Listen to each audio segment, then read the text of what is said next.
Dragi gledatelji, dobrodošli u novi Policy Bar. Rekli smo da u ovoj formi podcasta razgovaramo o ljudima, idejama, inspiriramo se, a moja sljedeća gošća je osoba s kojom sam popila jako puno kava i generirali smo zajednički jako puno ideja i zaista inspiracija pozvati evo u Policy Bar Sandra Karabatić, magistra sestrinstva, glavna sestra Zavoda za tumore pluća i sredoprsja Klinike za plućne bolesti Jordanovac, KBC-a Zagreb, predsjednica udruge Jedra, ali prije svega moja draga prijateljica Sandra, dobrodošla.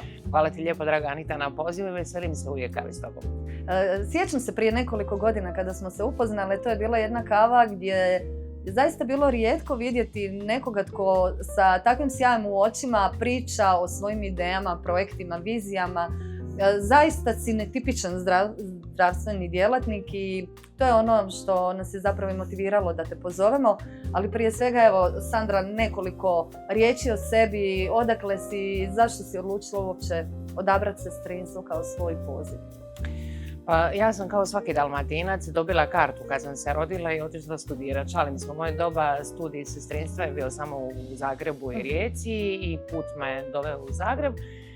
Naravno, pulmologija me odabrala, praksa klinička koju smo imali u sklopu studija dovela me na kliniku Jordanovac i tamo inspirativni ljudi koji su nekako prikovali za sebe, ponudili mi posao, ja sam ostala i mislim da mi to bila najbolja odluka u životu. Obično se kaže za rak pluća da je najveći europski rak ubojica. Nije lako gledati te izazovne kliničke priče na tebe kao glavne sestre na tom zavodu, ali s druge strane u sebi nosiš tu jednu ogromnu energiju i sasvim jedan drugačiji pristup komunikaciji s pacijentima. Otkud se rodila ta tvoja ljubav prema komunikaciji, vještinama komunikacije, prema pacijentima? Pokrenula si blogove, radila si niz tekstova. Što je to u tebi što te tjera, evo, da nekako voliš to područje? Pa, hvala ti puno na tom pitanju, ja jako volim taj dio svog karaktera. Znaš ono što ne znaš, a onda te to ne obeshrabri nego ideš učiti. Pa tako i blog krenuo jer sam iz svoje kliničke prakse vidjela da nam komunikacija je možda najslabija karika. Imamo jako puno znanja, napravljeni su značajni iskoraci, dolaze nove dijagnostičke terapijske modele, a mi smo slabi na ovoj maloj, najobičnijem klasičnom razgovoru. E sad, što je to tako specifično i koja su nama znanja potrebna, koje su to vještine, počela sam sama istraživati. Naravno, na istraživanje sam se odlučila, pokrenula sam blog da bi mogla sva ta znanja koja sam pročitala u nekim člancima, novim znanstvenim dostignućima, sam nekako malo kreirala, formirala kroz blog. E sad, šta se dogodilo? Jedan naizgled možda nezanimljiv blog, mislila sam da to neće niko čitati, nije bio ni oglašavan. Odjedanput sam vidjela da ima jako puno pratitelja, znači da je to tema koja nas sve zanima. Zahvaljujući čitateljima nastala je prva knjiga Upravljanje zdravljem i komunikacijom. Mislim da je to jedan segment da ta sva znanja koja mi imamo možda nisu toliko vrijedna ako ih ne znamo prenijeti, plasirati drugima, a kome, nego onima koji trebaju tu našu skrb. Dakle, nama su partneri prvi naši pacijenti. I otud je krenula jedna velika ljubav, sam dobila prve možda nekakve sjećanja koji se ja rado sjećam u svom životu su ljudi koji su mi zahvalni, kojima možda nisam ništa spektakularno napravila. Sam bila tu, možda sam približila njihovo stanje i pomogla na putu kroz tu njihovu dijagnozu upravo nekakvim razgovorom. To su najvrijednije stvari koje imate. Znanje koje imate morate znati prenijeti. Ja se sjećam na nizu projekata gdje smo zajednički surađivali i obično su svi rekli tko je ona gospođa koja tako predivno priča, koja je toliko vješta u komunikaciji. Ti si zaista i svoju jednu prirodnu osobinu iskoristila zapravo u svojoj profesiji i na temelju toga pomažeš evo i kroz udrugu Jedra i kroz Toraks, kroz sekciju za sestrinstvo. Zašto evo danas onda medicinskim sestrama važna komunikacija, odnosno strategija upravljanja komunikacijom sa pacijentom? Pa ne samo medicinskim sestrama, mislim da svim zdravstvenim profesionalcima nedostaje dodatnih komunikacijskih vještina. To me motiviralo da upišem i svoj doktorski studij i moja doktorska dizertacija je upravo na temelju samo procjene interpersonalnih komunikacijskih vještina kao jednog odličnog alata koji se u znanstvenim studijama pokazao kao važan parametar za ishod liječenja.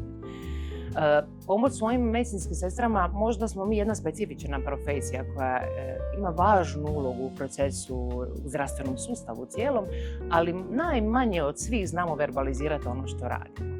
I najčešće ćete čuti, pa mi to tako, evo, i kad prepričate cijelu smjenu, one to možda verbaliziraju 1 do 2 rečenice. A jako puno je toga što su napravili. Jako je potrebno puno znanja, manualnih vještinja, upravljanja kriznim situacijama. Kad gledate 24 sata u skrbi u dežurstvu, ovisi o medicinskoj sestri. Ako ona ne prepozna stanje i kada će pozvati dežurnog liječnika, ishod će biti vrlo upitan. Tako da naša uloga kao medicinskih sestara je jako važna. Ono što mislim da unutar ovog zdravstvenog sustava ova administracija je pokazala da ima sluha za to i korak bliže smo, dovedemo ipak specijalizacije. Ne može više biti samo medicinska sestra za opću njegu. Mi smo puno nadrasli cijelu tu priču, što je dobro, zato što imamo već više odgovora za nova pitanja. Tako da specijalizacije su nešto što je nama neophodno. I to se mijenja zaista evo, u proteklih nekoliko godina. Čitala sam nedavno jednu knjigu o liderima i o lidericama i spomenula se Florence Nightingale, zapravo osoba koja je simbolika sestrinstva, koja je uvijek hodala sa onom jednom bakljom, odnosno sa jednim svjetlom u rukama. Pa možemo, ja bih rekla s punim povjerenjem reći da evo ti i još neke kolegice ste zaista bakljonoše promjena u sestrinstvu. Što je to novo što ste iznjedrile u posljednjih nekoliko godina kao jedan veliki breakthrough za vašu struku? Pa hvala ti puno što me uspoređuješ sa ženom koja je zaista napravila ogroman iskor, ona je utemeljila moderno sestrinstvo. Nemojmo zaboraviti da je to bila osoba koja je imala jako široko obrazovanje, koja je potekla iz jako bogate obitelji, koja je napravila značajne iskorak, ona je napravila i prva istraživanja, napravila promjene i dokazala koliko su te promjene utjecale na smanjenje smrtnosti ranjenika u Krimskom ratu. Tako da je to vrlo velik privilegija da me nazivaš njenom nasljednicom. U Republici Hrvatskoj ima zaista puno mojih kolegica koje su napravile značajne iskorake. O njima se jako malo možda u javnosti govori, ali ja sam ponosna što velik dio mojih prijateljica su napravile ne samo pomake u Hrvatskoj, nego i na međunarodnoj sceni. Jako je važno integrirati sestre redovito u općenito svakodnevnu skrb pacijenata. Evo konkretno u tvom području, na području onkologije, sve više dobivate na vidljivosti, na prepoznatljivosti, što je znak da zaista ne postoji kvalitetno integrirana skrb bez sestrinstva kao navigatora skrbi. Koliko je ta navigacija skrbi važna u tom svojevrsnom labirintu kroz koji pacijent prolazi? Pa, hvala ti puno, to je nekako, čini mi se, moje veliko dijete, koordinacija, navigacija, skrbi. O njoj smo počeli razgovarati 2020. godine, a rezultat je krize koja nas je pogodila, ne samo COVID pandemija, nego smo mi u Zagrebu bili suočeni s velikim potresom, pa smo u onom trenu ostali i bez cijele zgrade gdje su se naši pacijenti mogli liječiti. Onda je krenula cijela priča iskoristiti tu krizu u priliku. I tada sam preuzela funkciju, odnosno ponašali smo se kao u vojsci. Idemo sada, nema više mišljenja, sada pratimo jednog, preuzela sam tu odgovornost, idemo voditi pacijente. Ono što je bio rezultat cijele priče, da dok su vani ljudi pisali i objavljivali radovi kako su uspješno razvili strategije ublažavanja psihičkih posljedica nedobivanja terapija zbog COVID infekcije duže od 6 mjeseci, nekim telefonskim podrškom, psihološkom podrškom i tako dalje, naši pacijenti nisu imali pauzu u primjeni svog onkološkog liječenja, samo tjedan dana. Ostalo smo nadoknadili, tako da sam ja zajedno sa svojim kolegicama 6 tjedana zaista radila od 7 do 7 navečer, ali naši pacijenti to zaslužuju. Dakle, nema opravdanja, mi smo profesionalci, znamo mi upravljati i krizama što se tiče samih infekcija, znamo kako možemo zaštititi naše pacijente. I to je krenuo, put idemo sve to prikazati javnosti, pa se sjećaš jako dobro da smo radili onaj labirint famozni na Cvjetnom trgu. Bio je veliki šok i u gradu, dakle, jako su se čudili, Isuse Bože, što ti sad napraviti na tom Cvjetnom, hoće to narušiti vizuru grada? Ne, znači 50 kvadrata zaista stambenog prostora, labirinta smo napravili. Ljudi su prolazili da bi na neki način plastično prikazali kako izgleda taj put pacijenta kroz zdravstveni sustav. Nije da on nema izlaza, naravno da ima. Samo je pitanje koliko ti vremena treba kad imaš informaciju, kad znaš kako, kad te neko vodi i kako je kad nemaš, kad lutaš sam pokušavaš naći izlaz. I od tad je krenula ideja idemo ponuditi pacijentima informaciju, pa smo napravili platformu, web platformu i iza toga je krenulo Budi glas koji vodi. Idemo napraviti koordinatore onkološke skrbi, ne oni koji bi ja rekla kako bi su plastično shvatili kao skretničare, ne, nekoga ko će sve dionike koji su uključeni oko skrbi onkološkog pacijenta povezivati. Evo da možda naši gledatelji čisto plastično shvate koliko je to značilo. Vi ste sve ljude na Cvjetnom trgu doveli u taj labirint kroz koji su morali proći, evo da ti objasniš kako je to točno izgledalo. Dakle, ljudi su, prvo su mislili da neće biti zainteresiranih. Na kraju ima jedna fantastična snimka koju je Večernji list objavio na svom kanalu gdje imamo red za ulazak u taj labirint. Dakle, ljudi su ulazili unutra, sami su pokušali naći izlaz. Na izlazu ih je čekala moja kolegica koja mi je onda pitala kakav je osjećaj bio prolaska kroz labirint. Bilo je strah, neizvjesnost, Isuse Bože, u jednom momentu sam mislila ako ne nađem izgled porušit ću te zidove sa strane. I onda smo im ponudili da prođu ponovno sa uputama kako doći do kraja. I naravno kad su izašli rekli se Bože, ovo je fantastično. Dakle, jednostavno kad gledate plastično kroz naizgled igru, ljudi su doživjeli jednake emocije kao što to često u člancima čujemo što pacijenti prolaze, strah, neizvjesnost, nesigurnost, što dalje. Nama je neophodan put pacijenta dobro osigurati. Mi smo pilotirali to na klinici za plućne bolesti Jordanovac. Imamo koordinaciju skrbi na način da naš pacijent kad uđe u sustav sve dogovorene i potrebne pretrage dijagnostičke mi dogovaramo. Oni se više ne snalaze sami, međutim tu je i korak više, pa da bi smanjili to čekanje, mi smo napravili suradnju sa nekoliko centara i tako na taj način njihove pacijente prikazujemo našem timu, što je u prosjeku skratilo nekakvi 3 do 6 mjeseci čekanja. I ne samo da je skratilo čekanje, nego je to psihološki jako veliki plus za samoga pacijenta koji ipak prolazi kroz tu tešku dijagnozu, ali nemojmo zaboraviti da se sve to nekako uspjeli kao tim implementirati uz potres, ali i uz paralelno najavljen program provođenja nacionalnog otkrivanja raka pluća. Dakle, išli smo sa jednim svjetskim, europskim liderskim projektom. Potres je bio tu, pandemija je bila tu, dakle vi ste se stvarno čeličili u najizazovnijim situacijama. Pa ja moram zahvaliti akademiku Samarži koji je jedan naš, hrvatski brend, evo to stvarno mogu reći. Imala sam privilegiju da sam ja počela učiti i radila sam zajedno sa akademikom Samaržima na početku svoje karijere i on je jedan od onih koji su zaslužni zašto sam ja ostala u pulmologiji, jer ta njegova strast za nečim novim, kod njega nije bilo pitanje ne znamo, napravit ćemo kako, ne znam, ali napravit ćemo. I, dakle, mi smo svi učili paralelno uz njega, pratili smo, slijedili i uvijek je kod nas bilo interna zafrkancija kod šefa, kad treba napraviti jučer, ne sutra. Tako da je to zaista ko mladoj sestri bilo izazovno, ali je zanimljivo i bilo je prekrasno.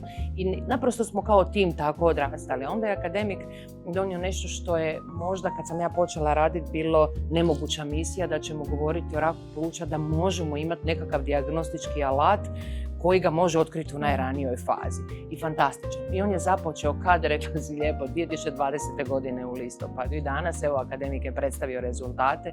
44.000 ljudi je uključeno u sam program.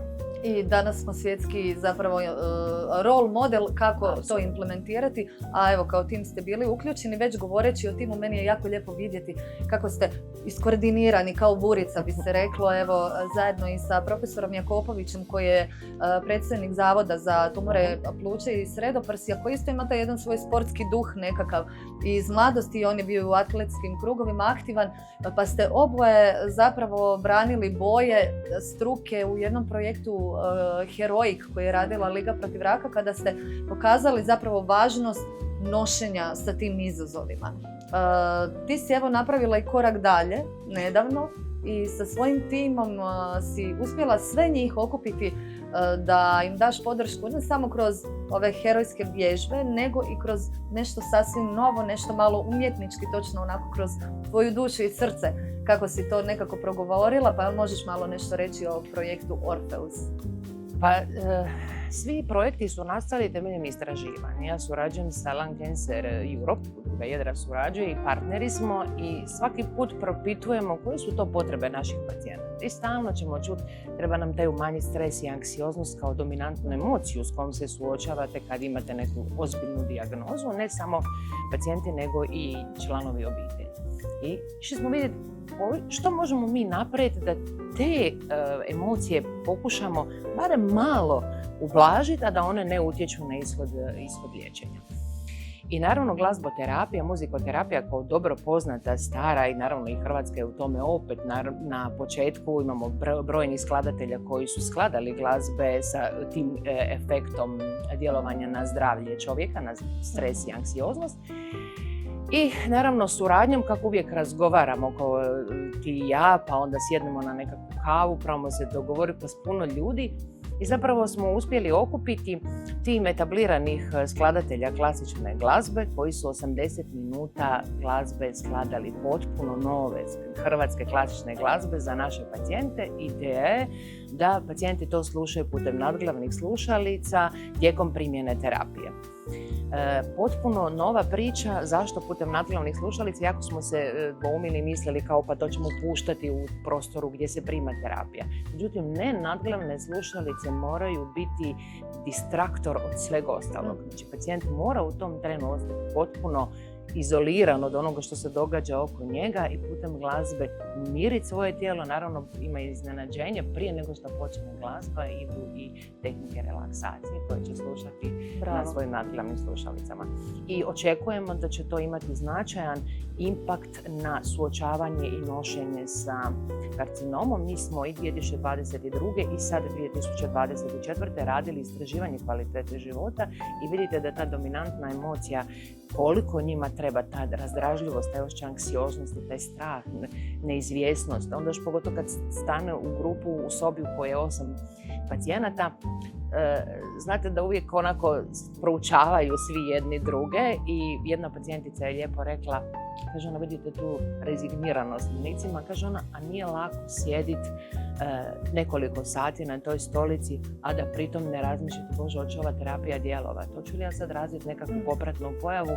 I ona je prva rekla, kaže ona, ja se jako veselim glazbi jer želim odmaknuti svoje misli od ovog trenutka u kojem se nalazi, želim vjerovati da ta terapija će meni djelovati. To je stvarno jedan predivan, integrirani pristup.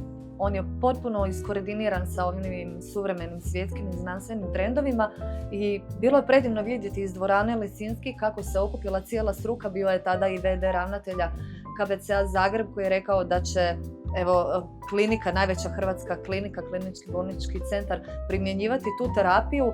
Koliko je važno onda raditi advokasi za takve inovativne ideje? Tu je potrebno puno ljubavi, ali i stvaranja mreže ljudi i vještine zagovaranja za nešto što je drugačije, novo. Nismo baš skloni prihvaćati sve ideje, moraš zaista zaorati i boriti se. Pa evo, kako iz tvoje perspektive, to mora biti neka unutarnja strast da prođe tako dobra ideja. Pa ide korak po korak.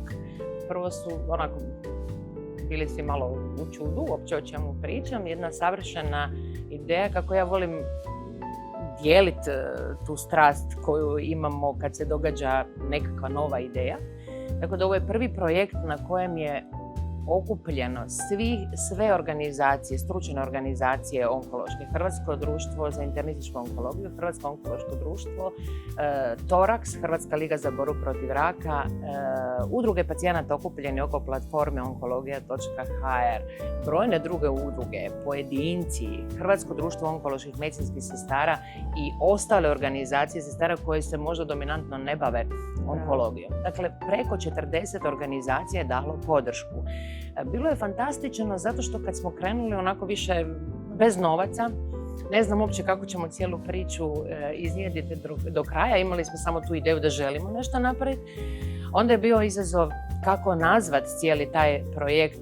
Znamo da je to razvoj glazbene intervencije za smanjenje anksioznosti i stresa kod onkoloških, jer sad to baš nije catchy da, ne znam, u medijima nabrojite cijelu pola sata naziva projekta. Onda naravno koga ću zvati, zovem uvijek svoju inspiraciju, tebe, Gle, kako možemo nazvati projekt su da te bude kave, zanimljiv, to su te brainstorminga. kave. Mislim da je to najvrijednije što čovjek ima, da u svakom trenutku nazoveš i da tu strast podijelimo, da te zarazimo druge svojim snovima, kako sam ja u ovoj knjižici samog projekta i napisala, i onda se promjena dogodi. Hvala ti što si neformalna kuma ovog projekta. Međutim, onda smo koristili umjetnu inteligenciju pa smo shvatili da Orpheus kao takav zaštićeni projekt ima jedan u Americi, drugi u Europi. Onda smo došli smo na ideju, ok, ostaćemo pri tvojoj ideji, to smo razgraničili da budu zapravo kratice od tih slova i našla sam inačice naših riječi koji oslikavaju taj smisao cijelog projekta. Ono što je prekrasno i što su i sami skladatelji rekli, da nakon što provedemo istraživanje žele nastaviti dalje surađivati, mijenjat ćemo skladbu kako bude potreba prema preferencijama pacijenta. Ono što je savršeno da smo mi u startu odmah dobili potporu Kliničkog bolničkog centra Zagreb, naravno uz veliku podršku mog akademika Miroslava Samarži i profesora Marka Jakopovića, bez čega ova cijela priča možda ne bi odmah u startu bila moguća. Nekako smo dobili krila, oni su nam dali podršku da će biti prvi partner. Tako da prvi pilot će ići na KBC Zagreb, očekujemo u 9. mjesecu, jer će medicinske sestre proći edukaciju kako se primjenjuje ta glazba. A ono što je najvažnije, sada su se svi centri javili, svi ih žele kod sebe, a mi ćemo sad u ovom prvom valu osigurati nadglavne slušalice, digitalne audio playere za sve centre. U nabavci je 300 digitalnih audio playera i nadglavnih slušalica, kako ne bi nijedna institucija imala opravdanje da možda zbog nedostatka istih se projekt ne može primjenjivati. Mislim da imamo svjetsku priču, a ono što je super i što jako dobro znaš, da smo dobili podršku od European Cancer Organization, jedne moćne organizacije, njih ne trebam previše predstavljati, dakle prepoznali su cijelu važnost ovog jednog dodatnog aspekta koji možemo uključiti u onkološku skrb. Zaista, evo, hvala vrijedna inicijativa, predivno da iz male Hrvatske idu inovacije od lung cancer programa, od muzikoterapije i Orfeusa. Moram sama onako malo privatizirati, potvrditi koliko si i ti u periodu kad sam ja izašla iz bolnice nakon teškog oblika covida, upravo je glazba bila nešto što je omogućavalo tu rehabilitaciju. Onda smo se malo šalile, pa ne treba mi baš antistres glazba, ali kao ajde probaj, poslušaj. I evo, stvarno iz toga su se iznjedrile predivne stvari, tako da čestitke od srca.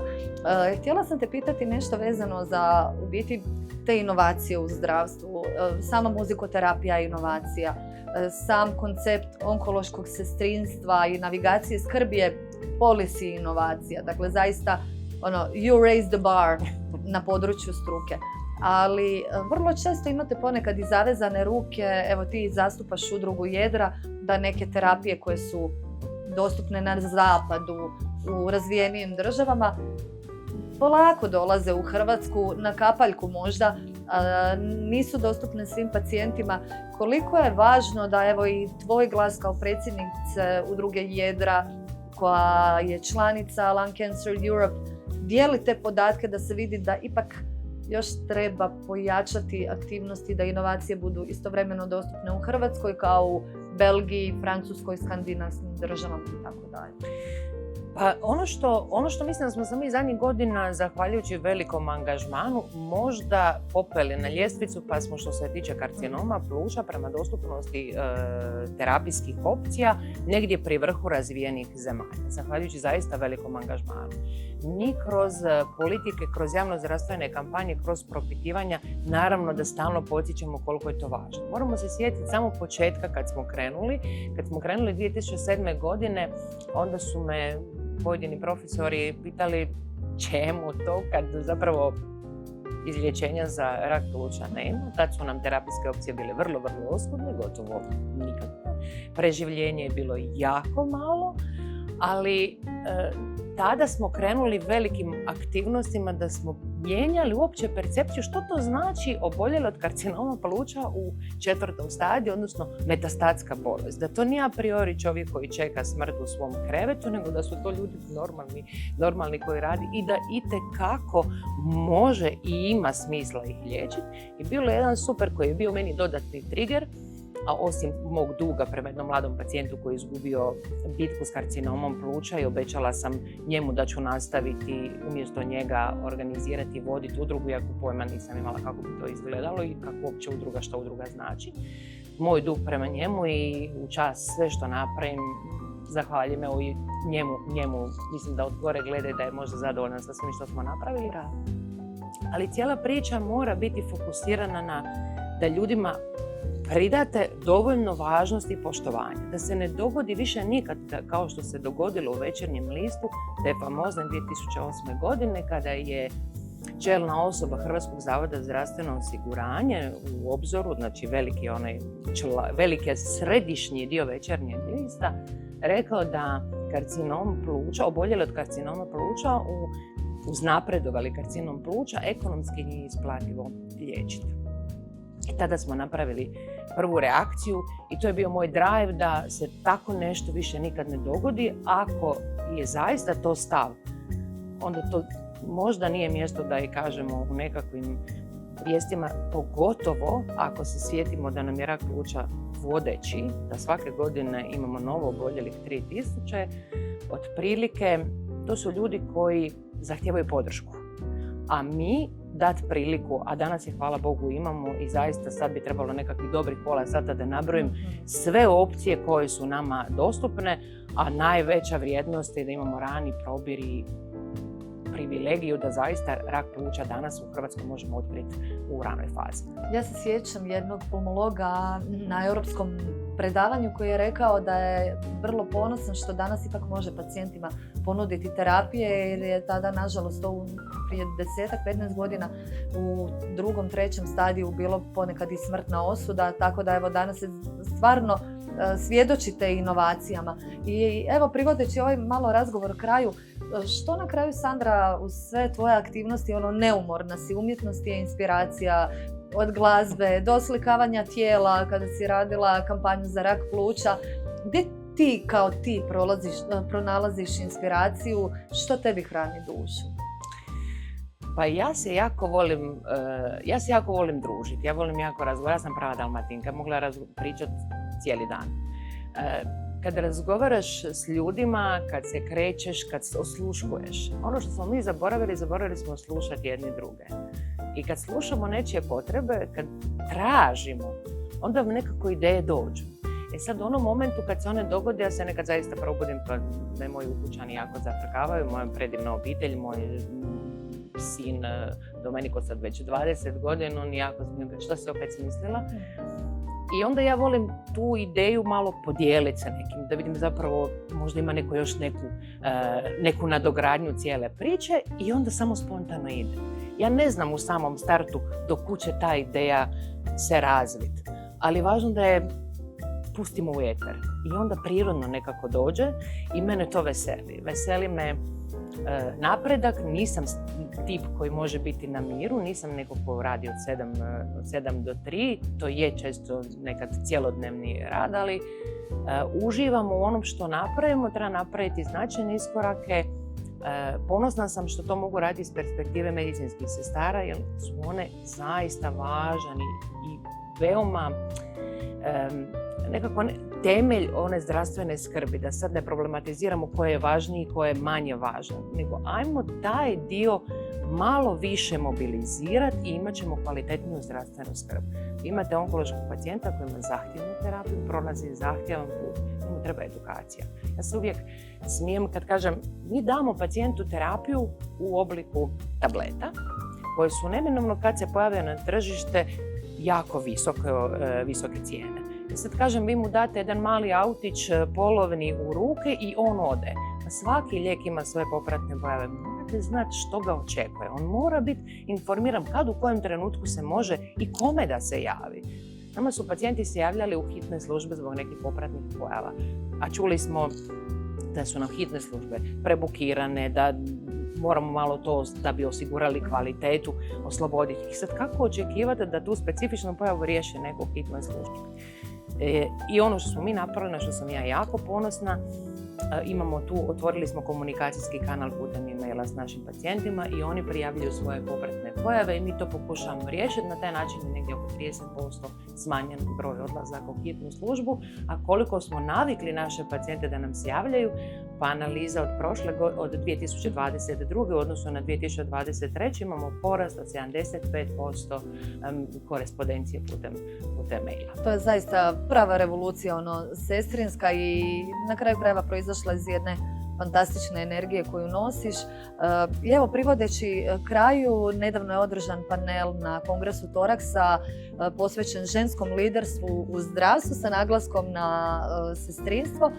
Ti si istovremeno upisala doktorat, prošla si niz edukacija, s druge strane upisala si i poslijediplomski studij menadžmenta i leadershipa u zdravstvu na Medicinskom fakultetu.